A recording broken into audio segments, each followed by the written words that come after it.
the way it currently stands, forced labor, slavery takes precedence over rehabilitation and public safety. Oh, by the way, while the Biden administration gives reparations to everyone but free people, look at the billions he has run over to Ukraine. We don't have black grocery stores because if you think about it now, just to get in that supply chain, it's almost unheard of. They don't want the truth to get out. Okay? I don't want to know what my family did or what all these people did and all this stuff like that. Okay? Come on. You read that 500-page report. There's this thing called white superiority and black inferiority. That mindset allows all of the behaviors that we've seen across generations, allows for the construction of these policies and practices and systems and structures that continue to oppress us. This is not a handout.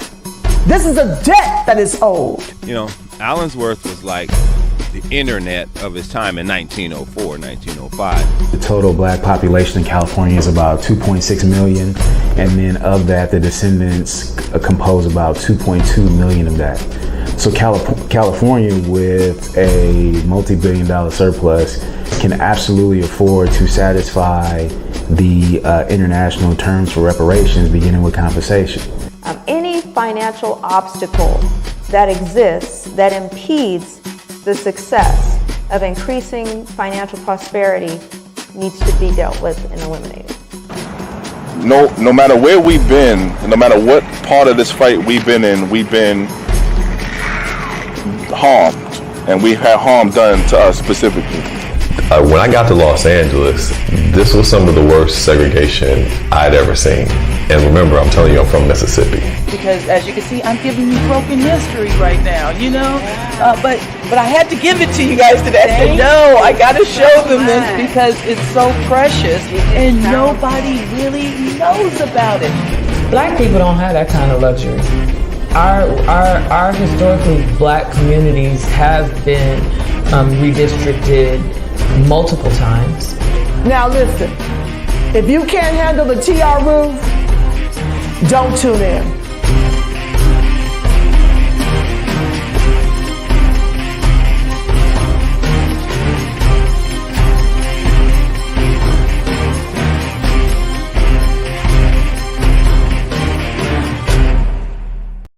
Write your thoughts, dreams, and affirmations into existence with this powerful, practical reparations manifestation planner.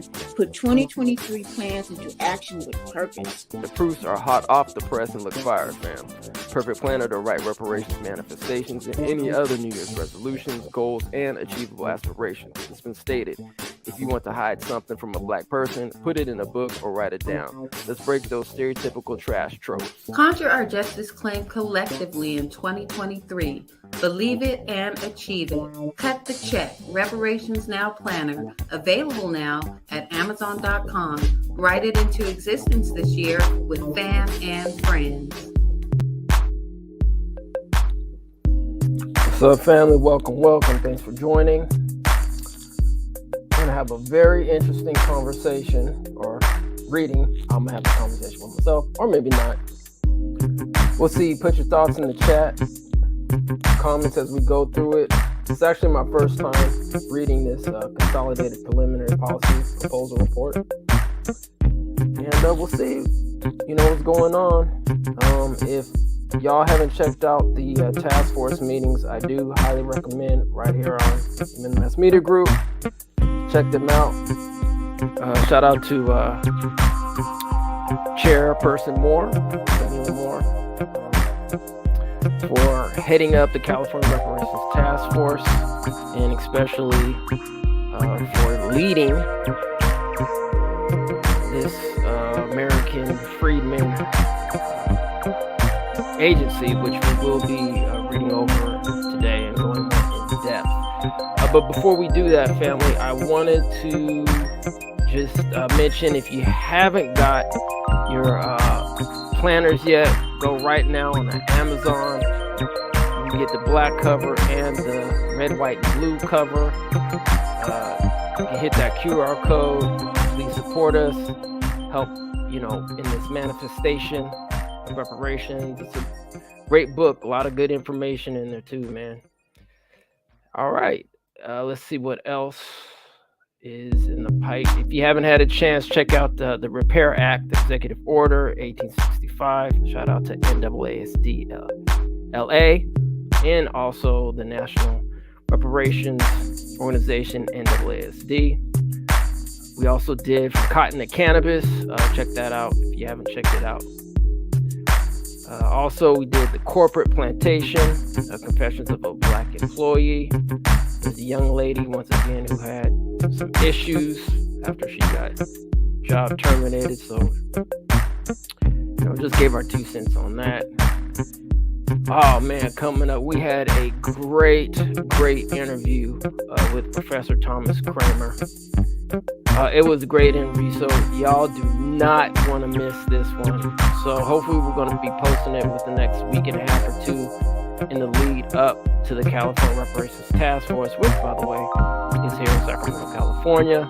The 13th California Reparations Task Force meeting will be here in Sacramento. So yes, we'll be talking about the 6.6 quadrillion figure with Professor Thomas Kramer. I'm telling you, it's deep. And we're going to get deep in terms of how he got involved in kind of this whole reparations phenomenon and so forth. So yeah, it's going to be a good bill. We actually have some behind the scenes with Bishop Williams, who's been in this reparations fight for many years, probably plus 30 years.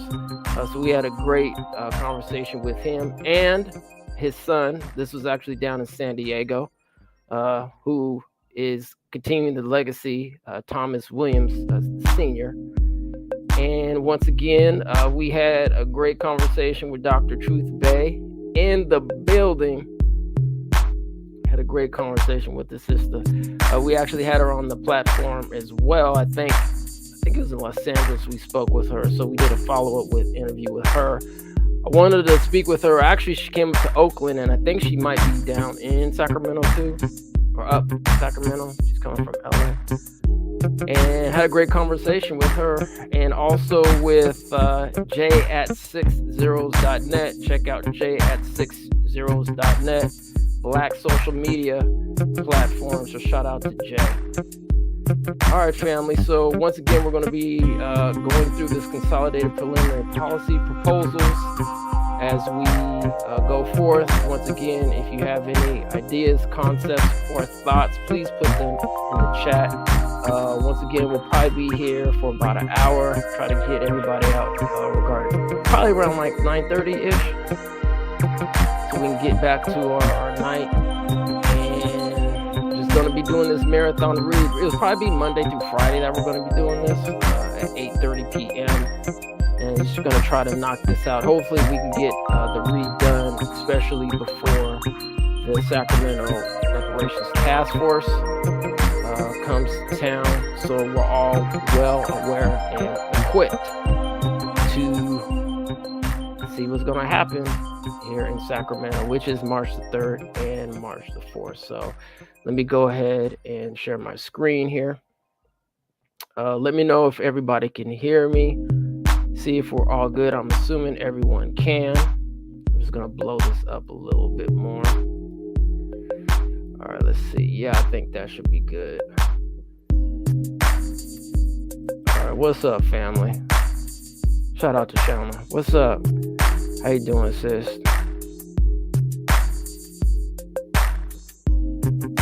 Theo, what's up, man? All right. Yeah, Theo, did you get your planner yet, bro? Let me know what you think about that, bro. Let us know what you think about it. All right, so let's get busy here, shall we? Let's get into it. All right, AB 3121, Consolidated Preliminary Policy Proposals. General proposals. This section sets forth proposals that have broad applicability and are not limited to addressing the subject matter of only one chapter of the interim report. A. California American Freedmen Affairs Agency. In 1863, Abraham Lincoln signed the Emancipation Proclamation, and in 1865, the 13th Amendment to the U.S. Constitution commanded that neither slavery nor involuntary servitude shall exist within the United States. In supporting the passage of the 13th Amendment, its co-author, Senator Lyman Trumbull of Illinois, said that it is perhaps difficult to draw the precise line to say where freedom ceases and slavery begins. In 1883, the Supreme Court interpreted the 13th Amendment as empowering Congress to pass all laws necessary and proper for abolishing all badges and incidents of slavery in the United States. However, throughout the rest of American history, instead of abolishing the badges and incidents of slavery, the United States federal, state, and local governments, including California, perpetuated and created new iterations of these badges and incidents. The resulting harms have been innumerable and have snowballed over generations. The purpose of the new California American Freedmen Affairs Agency, quote, agency, quote, would be to identify how past state-sanctioned atrocities have perpetuated and created new iterations of these badges and incidents of chattel slavery, and how to eradicate and prevent future badges and incidents from forming and or prospering against the American freedmen descendant community. The agency will work with other state agencies and branches of California's government to mitigate any lingering badges and incidents, suggest policies to the governor and legislation designed to compensate for these badges and incidents, and to work to eliminate systemic discrimination that is developed as a result of the enslavement of the descendant community in the United States. The agency would be comprised of specialized offices and branches dedicated to addressing specific harms.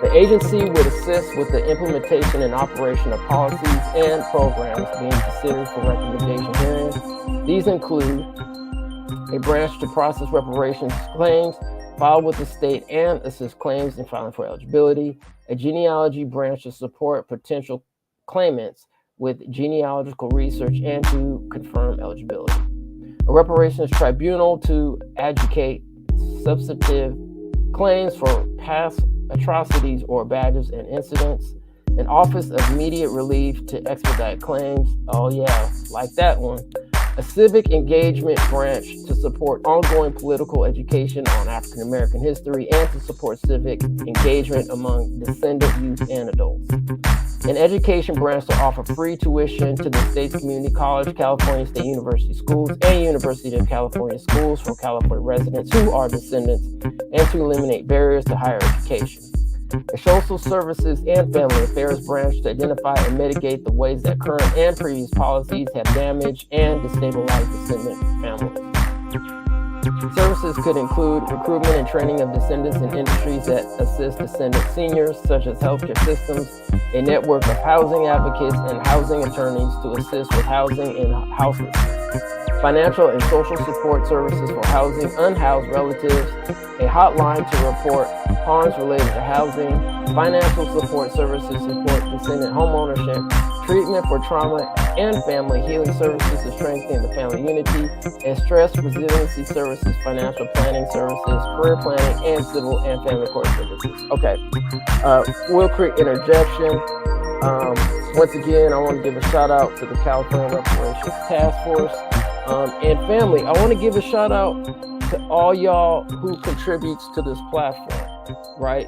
Now, I don't know and I can't confirm, so don't quote me on any of this stuff, but a lot of this stuff looks like some of the stuff we actually talked about on this platform, family.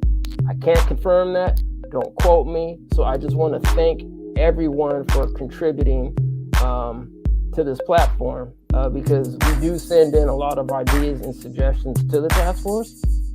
So when people say that your voice isn't heard, that you can't do anything, it's not true. You have to be active and you have to be involved. Because if you're not, then you're going to sit yourself outside the door. You know, we have to get off that bench and we got to get in the game. So anyway, just wanted to put that interjection. But shout out to the California Reparations Task Force. All right, let's keep continuing. Cultural Affairs Branch to build, restore, and maintain American freedmen, African American descendant cultural and historical sites, creative centers, public displays, and monuments. Advocate for removal of racist relics, support knowledge production and archival research for community archives and repositories, support legacy families, provide support to descendants in the entertainment industry, including identify and removing barriers to advancement into leadership and decision-making positions in the arts, entertainment, and sports industries. Support descendants in business licenses, recreation of cultural hubs, leisure sites, including coastal sites, news publication, arts, film, radio, television, art, podcasting, etc., and lifestyle activities, and support parity in sports. Support parity in sports. All right. A legal affairs branch to coordinate a range of free legal services and provide referrals to county, state, and federal public defender offices to find criminal defense attorneys for criminal trials and parole hearings. Interjection. Dope. All right, let's keep going. Provide housing and houselessness legal services, develop and provide free arbitration and mediation services and other forms of conciliation courts, and advocate for civil and criminal justice reforms, including but not limited to youth and adult decarceration programs and abolition. The medical services branch for public and environmental health that will virtually provide technical assistance for community wellness centers in local descendant communities across the state to decrease mental health stigma, teach stress reduction and resilience tools, create communal spaces, support cultural and racial socialization to support mental health, provide community-defined evidence and promising practices, prevention and early intervention mental health programs, and offer mental health and health screening and referrals. The Business Affairs Office to provide ongoing education related to entrepreneurialism and financial literacy, provide business grants and business licenses, train and hire unhoused descendants in housing, construction, and related trades with apprenticeship programs, and establish public-private reparative justice-oriented partnerships. Like that one. All right, quick libation. Let's continue. Data research and collection branch to identify and analyze trends in past, current, and future badges and incidences of chattel slavery. Yep. A community support branch to improve accessibility, transparency, and public trust with California's Reparations claims program. The agency will consist of a main office or headquarters and various satellite offices across the state. All right, so let me see here. Okay. All right, so I could be wrong, but I think that is currently part of the, yes, so American Freedmen's Affairs Agency. Okay. All right, so it looks like that's the start and the beginning of the Freedmen's Affairs Agency here in California. Idea and concept, but let's go on to B, repeal or amend Proposition 209.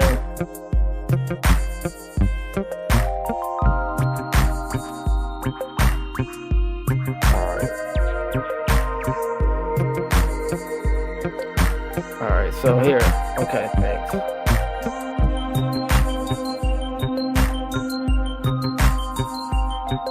Hold on a second, let me. All right, Shannon, I'm going to turn down the music a little bit. If it's too loud, let me know if it's a little better for you if you guys can't hear me.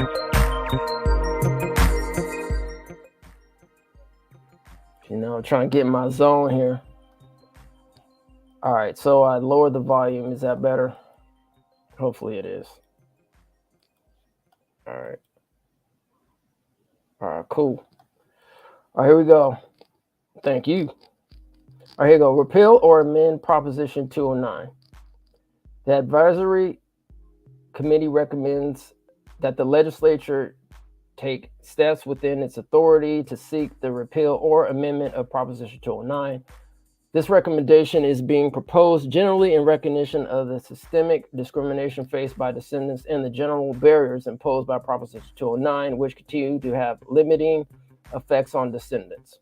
The Equal Justice Society commissioned a study to determine the impact of Proposition 209 in the area of public contracting. The study concluded that between $1 billion to $1.1 billion in contract dollars was lost annually by businesses owned by women and people of color due to Proposition 209. All right, just gonna put a pause in there just real quick, because as you know, sometimes as I go through things and I don't know honestly what this is, I'm gonna put in the chat the link to the Equal Justice Society.org, so we know what and who we're talking about.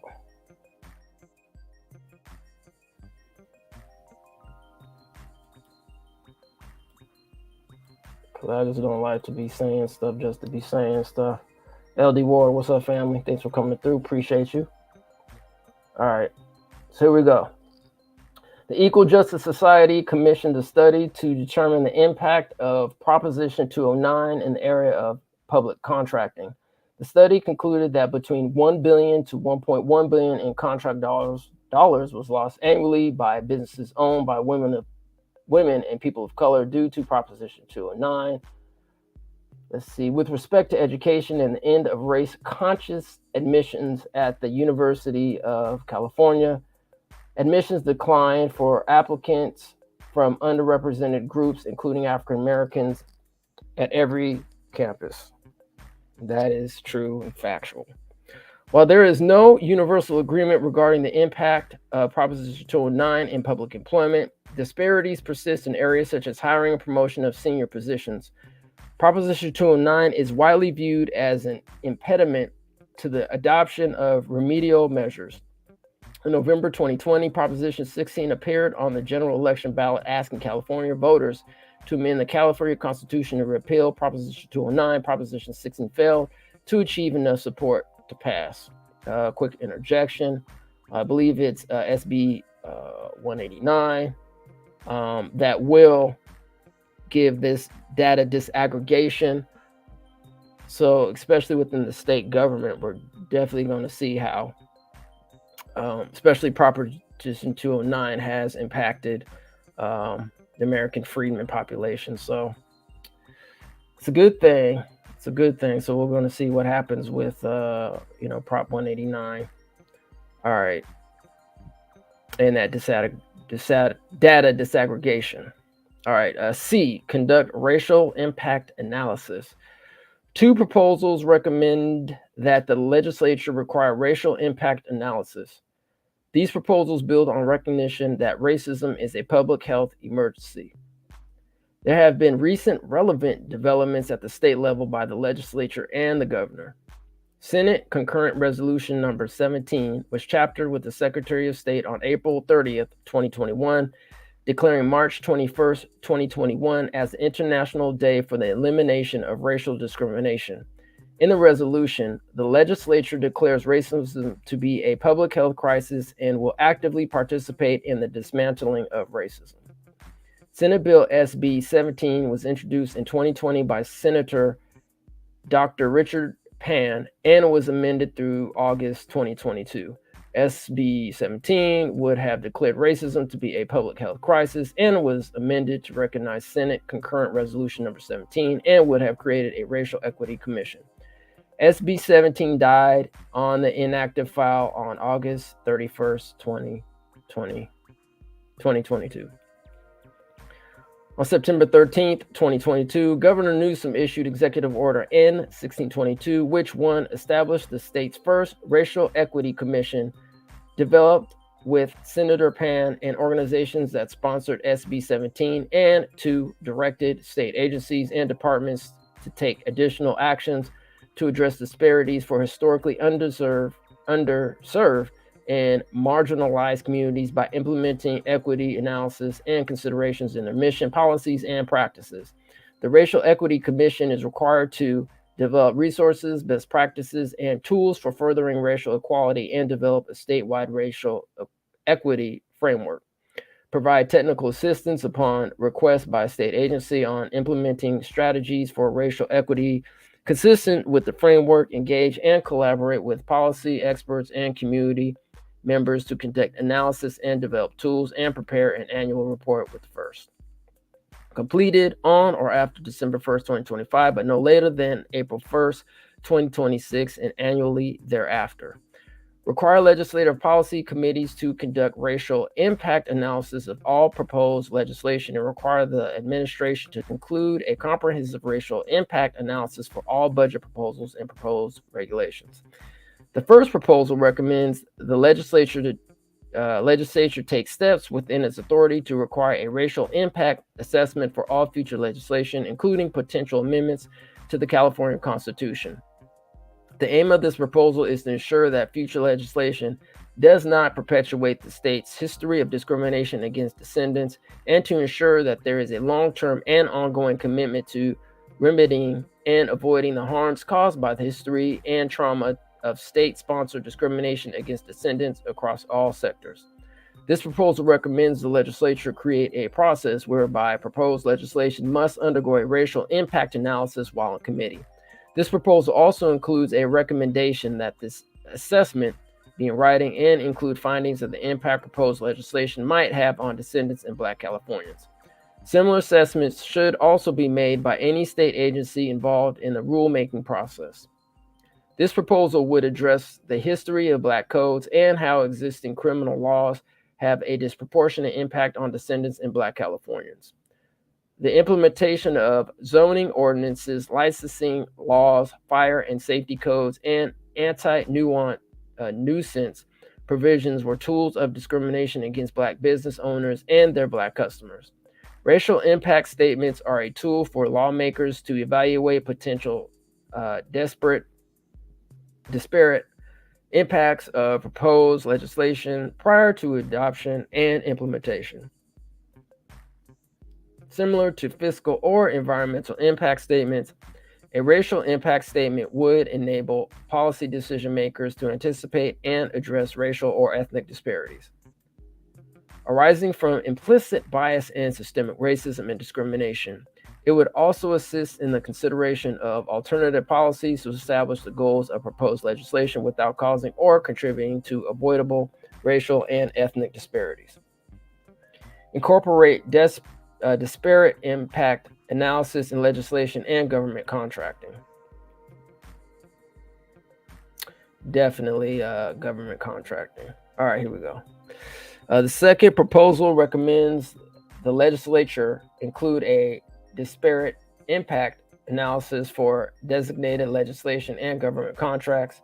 Specific elements include requiring the legislature to analyze all public safety and housing bills for disparate impact on historically disenfranchised and system-impacted populations, requiring the Law Revision Commission or Hoover Commission or other appropriate entity to develop a framework to review California codes for disparate impacts and recommended revisions to the legislature, and mandating that government contracting through the request for a proposal RFP process require large contractors to include disparate impact analysis in their bids relating to public safety and housing. All right, requiring the Law Revision Commission or Hoover Commission or the over. All right, I'm just gonna put this in the chat because we got to see what this is. I don't want to assume anything on anything about this. All right.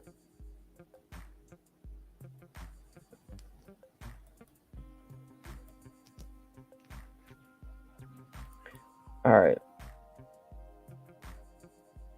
Okay, let's continue. Requiring the Law Revision Commission or Hoover Commission or other appropriate entity to develop a framework to review California codes for disparate impacts and recommend revision to the legislature, and mandating that government contracting through the request for proposal RFP process require large contractors to include disparate impact analysis in their bids related to public safety and housing.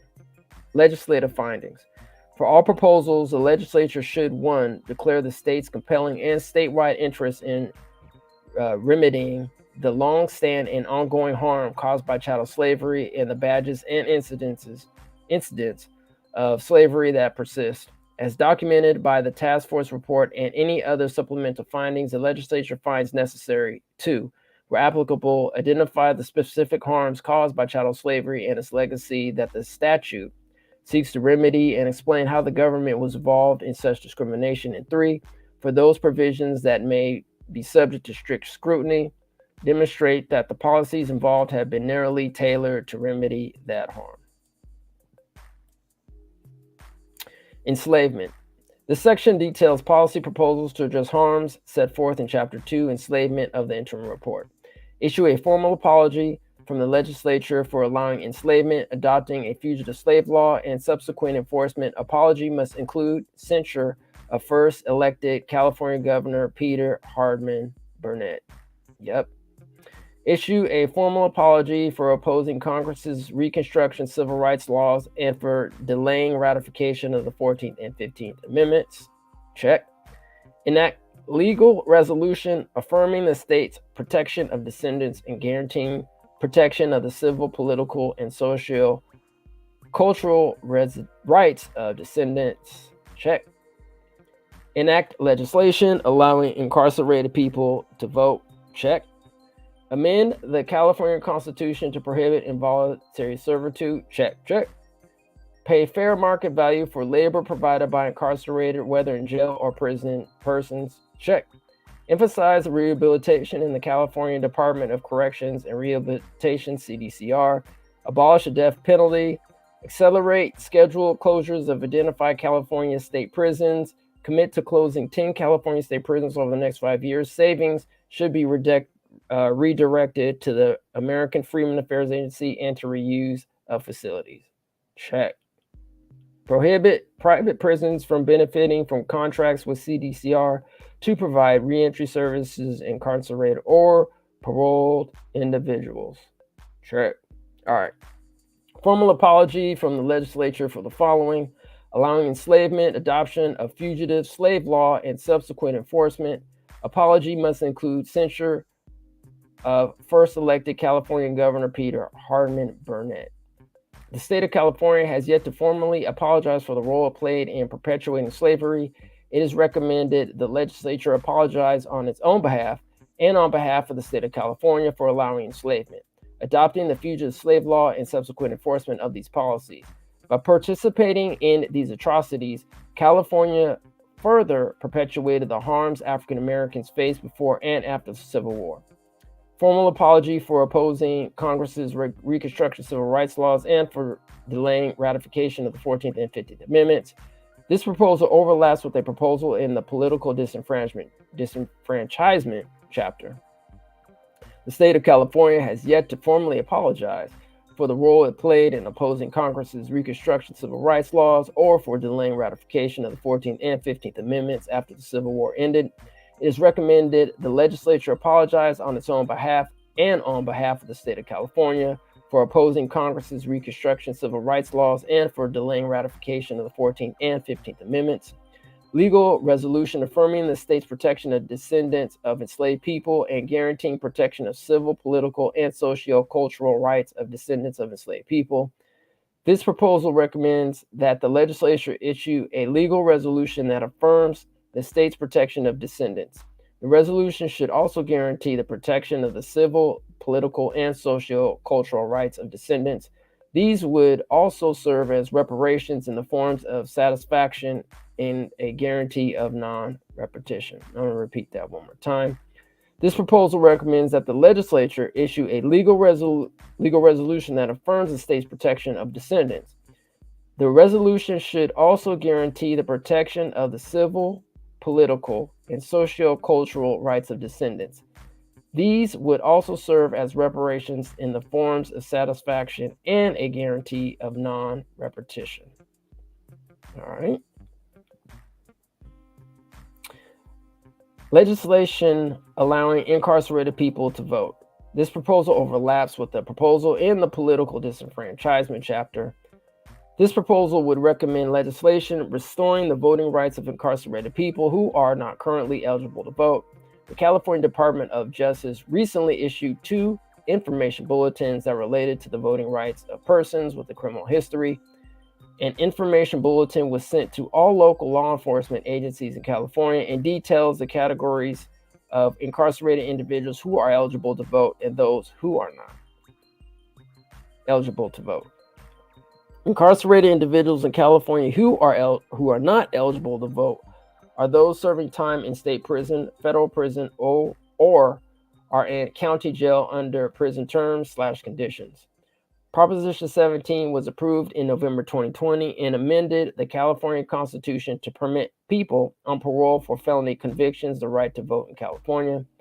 Another information bulletin was sent to all county probation departments in California to ensure access to voting for eligible persons who are under the supervision of probation departments. E. Amending the California Constitution to prohibit involuntary servitude. This proposal overlaps with a proposal in the Stolen Labor and Hindered Opportunity chapter. This proposal recommends amending the California Constitution to prohibit involuntary servitude in California. Article 1, Section 6 of the California Constitution states, quote, slavery is prohibited. Involuntary servitude is prohibited except to punish crime. I'm going to read that one more time. Quote, slavery is prohibited. Involuntary servitude is prohibited, except to punish crime, end quote. Former State Senator Cindy Comlager, shout out to Senator Cindy Comlager, introduced Assembly Constitutional Amendment ACA 3, which did not pass. ACA 3 would have defined slavery to include involuntary servitude and forced labor compelled by the use or threat of physical or legal coercion. Amending the California Constitution in involuntary servitude would dissolve a remnant of slavery and a continued cause of racial inequality. I'd like to give a quick shout out to Samuel Brown, who's definitely heading up this involuntary servitude effort. So I'll give a shout out to our brother Sam Brown.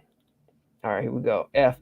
Payment of fair market value for labor provided by incarcerated, whether in jail or prison persons. This proposal recommends a payment of the fair market value for the labor provided by incarcerated persons, whether they are in jail or prison. State Senator Stephen Bradford, shout out to Senator Stephen Bradford, who's a task force member on the California Reparations Task Force, introduced a similar proposal, Senate Bill SB 1371. SB 1371 would have required the Secretary of the CDCR to adopt a 5-year implementation schedule to increase the compensation for incarcerated individuals to work under CDCR's jurisdiction. That's a good thing.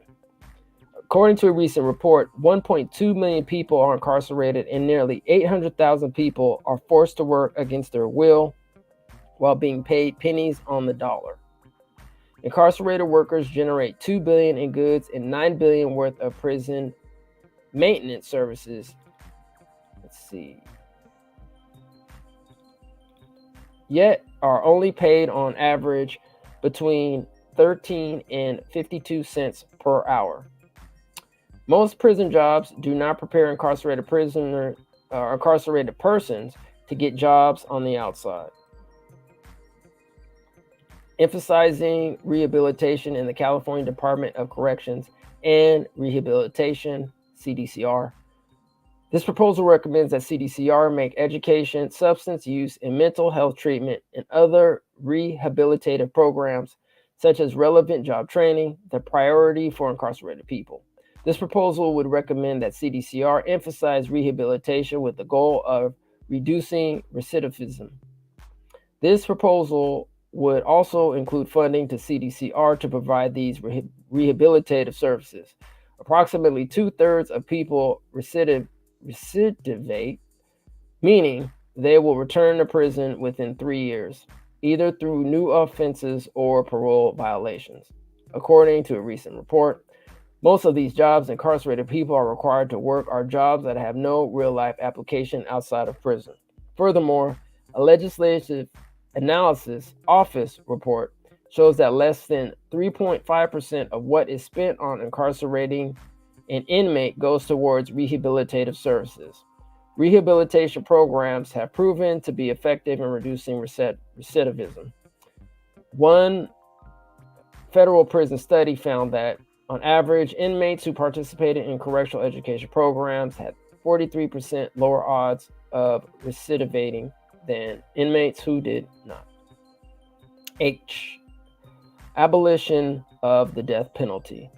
This proposal recommends that California abolish the death penalty in all cases. In 2021, the California Committee on Revision of the Penal Code issued a report recommending abolishing the death penalty and dismantling death row.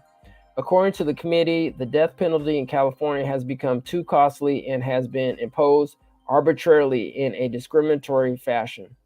Specifically, the death penalty has been applied in an unfair and unjust manner, particularly against poor people and people of color, especially Black people. Additionally, innocent people are far too often sentenced to death. In 2019, Governor Newsom declared a moratorium on executions in California. In 2020, Assembly members David Chu and Mark Levine introduced ACA 2, which would have led to the abolition of the death penalty, but the bill died in committee. At the time of this writing, 23 states have abolished the death penalty, and 3 states, including California, have moratoriums on its use. Accelerate scheduled closures of Accelerate scheduled closures of identified California state prisons. Commit to closing 10 California state prisons over the next 5 years. Savings should be redirected to the American Freedmen Affairs agencies and to reuse of facilities.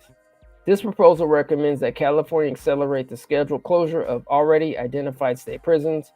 According to CDCR, as outlined in Governor Gavin Newsom's 2021 California budget, the California Department of Corrections and Rehabilitation, CDCR, and California Correctional Healthcare Services, CCHCS, will close 2 state prisons. The first prison, Dual Vocational Institution, DVI, closed on December 30th, 2021. The second California Correctional Center, CCC, will close in 2023 in December 2022. CDCR announced the planned closure of Chuckawalla Valley State Prison, CVSP, by March of 2025. Additionally, CDCR is also not renewing the lease with Core Civic for California City Correctional Facility, terminating the contract in March 2024 and ending the use of that facility as a state prison. J. Prohibit private prisons from benefiting from contracts with CDCR to provide re-entry services to incarcerated or paroled individuals. Notwithstanding the steps California has taken to get out of the private prison business, the state remains heavily invested in backing for-profit correctional facilities, including facilities that closely resemble the private prisons. The state has sought to move away from funding. This proposal would eliminate one major state funding stream to private prisons companies by bearing state-funded contracts with for-profit correctional companies with the provision of reentry services. Okay, I want to put a pause in that real quick. All right. I'm going to put in the chat. Can someone look up how many state prisons? No, not state. Come on, man. Private prisons there are in California. I have no idea. So yeah, fam, if somebody doesn't mind just putting that in the chat, if y'all can find it, would greatly appreciate to see how many private prisons are in California. All right, so let's continue. Notwithstanding the steps California is taking to get out of okay, I think I read that. What to do? Yep. All right. 3. Racial terror. This section details policy proposals to address harms set forth in Chapter 3, Racial Terror, of the interim report. Establish and fund community wellness centers in Black communities. Yep. Fund research to study the mental health issues with California's Black youth population and to address rising suicide rates among Black youth. Facts. Expand the membership of the Mental Health Services Oversight and Accountability Commission, MHSOAC, and require the appointment of an expert in reducing disparities in mental health care access and treatment to the MHSOAC. Fund community-driven solutions to decrease community violence at the family, school, and neighborhood levels. Implement procedures to address the overdiagnosis of emotional disturbance disorders, including conduct disorder in Black children, in progress. Eliminate legal protections for peace officers who violate civil or constitutional rights. Assess and remedy racial bias treatment of Black adults and juveniles in custody in county jails, state prisons, juvenile halls, and youth camps. All right. Eliminate legal protections for peace officers who violate. Okay, the quick interjection. Shanna, if you're still in the chat, sis, can you put hopefully you're still here. I think you had like an article or something where I guess I don't know if they're undocumented persons could actually be law enforcement. I don't know if you're still in the chat. Shanna, but if you are, if you could put that a link to an article, or anybody can, I greatly appreciate that. That's just as regards to peace officers and law enforcement. But anyway, let's get back to it. All right, let's see. Additional recommendations are in development. A, establish and fund community wellness centers in Black communities. Black Californians experience a range of mental health disparities. Driving these disparities are problems of access, quality of care, misdiagnosis, inadequate research, and poor mental health outcomes. Further, due to the lack of prevention and early intervention programs, PEIs, that prevent serious mental illness in adults, African Americans are more likely to have their first contact with the mental health system through a hospital emergency room or the criminal justice system. For African American children, PEIs are also lacking, resulting in African American children being overdiagnosed in emotional disturbance disorders. Additional barriers include stigma within the community associated with seeking mental health treatment and distrust of the mental health system, which stems from the discrimination that Black Californians have experienced when they have sought treatment. The lack of licensed Black mental health professionals or culturally congruent mental health professionals who can provide effective services to Californians' Black residents increases that distrust. The proposal recommends that the legislature enact legislation to establish and fund community wellness centers, CWCs, within historically African American neighborhoods and in other communities in each city and county where significant numbers of African American reside. The CWCs would serve 3 functions. First, the CWCs would serve as a source for educating the community about mental health to remove the stigma from experiencing mental health issues and seeking treatment. The CWCs would collaborate with religious leaders who have traditionally served as a mental health resource for members of their communities and with community-based organizations, CBOs, to educate community members on mental health issues. Second, the CWCs will provide PEI mental health programs that are supported by community-defined evidence practices, CDEPs. The program would focus on trauma-informed services anchored in addressing racial stress and trauma. Examples of CDEPs include support groups and healing circles. The CWCs would also partner with CBOs to offer programs on parenting, fostering a positive racial identity in African American youth, processing grief and loss, substance abuse, and intimate partner violence, IPV.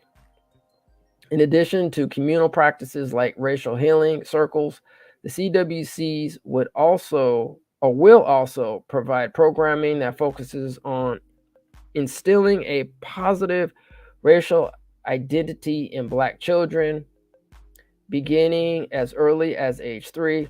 The development of a positive racial identity is a protective factor against racism. Quote, racial socialization and racial identity have been documented as culturally strength-based assets, resources that enhance adaptive coping that are particularly important and protective for Black families, end quote. Specifically, a positive racial identity has been linked to higher resilience, self-efficacy, and self-esteem. A recent study indicated that Black adolescents experienced 5.21 racist incidents on average per day, including in schools. These experiences lead to short-term increases in depressive symptoms. Developing a positive racial and ethnic identity has been shown to weaken the effects of both teacher discrimination and other daily discrimination. All right. In developing the program, the CWCs will collaborate with CBOs that promote programs that foster positive racial identity in Black children, like cultural programs and visual and performing arts programs, to offer those programs at the CWCs. The programs would also have a parental education component to provide resources to help parents become more knowledgeable about the importance of fostering a positive racial identity and tools to do so at home. At a minimum, the program should, 1, expose Black children to historical figures and information about Black Americans' accomplishments, capacities, values, and culture. 2, redefine and reframe the definitions of success, strengths, and accomplishments by not using standards and definitions based on Euro-American culture and worldview, i.e., measuring success in terms of family commitment, survival of the community, demonstration of spiritual and moral integrity, and the efficacy of civil rights efforts in combating discrimination. And 3, expose Black children to Black people in positions of power and control, including those in other countries, using film and other media. 3rd, the CWCs would serve as access points for screening and referrals to the appropriate level of care for both mental health and medical care. Each CWC would be staffed by a licensed mental health professional who is culturally congruent with African American culture, who will provide screening and appropriate referrals for people in the community, and who, if requested, will provide urgent mental health interventions. This would include screening for depression and suicide risk for children and adolescents, the group for whom suicide rates have increased the most. The licensed mental health professional would also have knowledge about PEIs, including those supported by CDEPs. This proposal would also require sufficiently increasing funding for mental health services provided in traditional clinical settings, as well as outpatient and inpatient services, to absorb the increased referrals from the CWCs. County departments of mental health across the state would be required to provide CBOs with access to PEI resources at the county level, align county priorities with non-evidence-based intervention opportunities, and provide annual accountability updates to demonstrate the extent to which the cultural and contextual needs of Black residents in their county are addressed.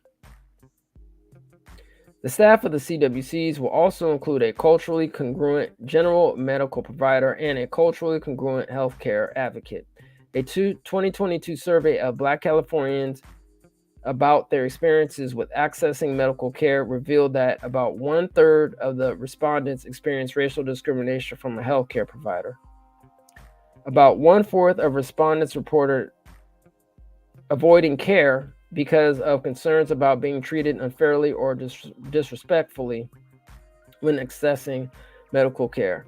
The respondents requested that the medical healthcare system implement several changes to improve care for Black Californians.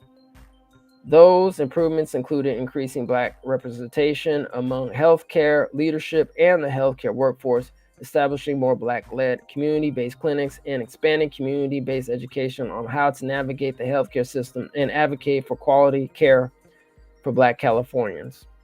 To address these concerns, the CWCs would be staffed by a medical provider who is culturally congruent with African American culture and able to screen adults and children for medical conditions, including those that may present as mental illness, and refer them out for appropriate medical treatment. Further, each CWC would be staffed by a culturally congruent healthcare advocate or a medical social worker who will assist members of the community in navigating the medical and mental health systems to ensure not only access, but also to provide advocacy when community members experience discrimination or otherwise do not receive respectful, proper care.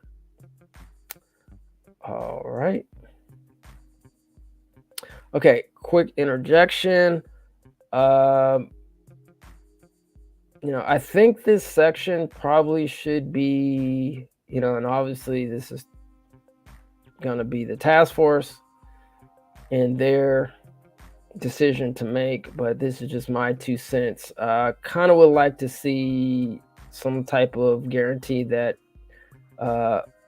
at least first shot at American freedmen, medical providers who are in this field would be first up. And because, I don't know, this isn't very specific. Could be wrong. I don't know. But yeah, that's my 2 cents anyway. All right, fam, we're probably going to be here about another 5 minutes and we'll get out of here and then we'll continue tomorrow. So let me finish up this section and then we'll wrap it up. Fund research to study the mental health issues within California's Black youth population and to address rising suicide rates among Black youth. As of 2018, suicide is the second leading cause of death among Black children aged 10 to 14 and the third leading cause of death among Black adolescents aged 15 to 19. Despite the rise in suicide rates, the number of research studies examining Black child death by suicide is low, and very little is known about casualty. The few studies that have examined suicide risk in Black youth suggest that depression, delinquent behavior, poor familiar support, and in some cases, substance abuse are risk factors for suicidal thoughts, attempts, and/or deaths. One factor that may be contributing to increases in the risk of suicide in Black youth may be disparities in access to mental health services. Research also suggests that discrimination plays a significant role in the increase in the risk of suicide among Black youth. Specifically, one study concluded that discrimination was a universal risk factor for suicidal ideation among Black youth, regardless of their ethnicity or gender.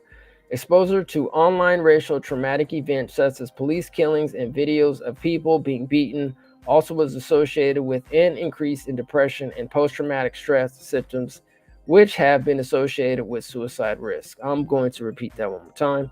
Exposure to online racial traumatic events, such as police killings and videos of people being beaten, also was associated with an increase in depression and post-traumatic stress symptoms, which have been associated with suicide risk. All right, I'm going to finish up this page and then we will continue tomorrow. The following proposals provide a multi-pronged approach to researching suicide risk and prevention strategies for Black youth and implementing protocols to address mental health of Black youth. This proposal recommends that the legislature amend the Mental Health Services Act, MHSA, to authorize the Office of Health Equity, OHE, which is housed in the California Department of Public Health, to establish and fund practice-based suicide prevention research centers throughout California to study suicide risk and prevention in Black youth.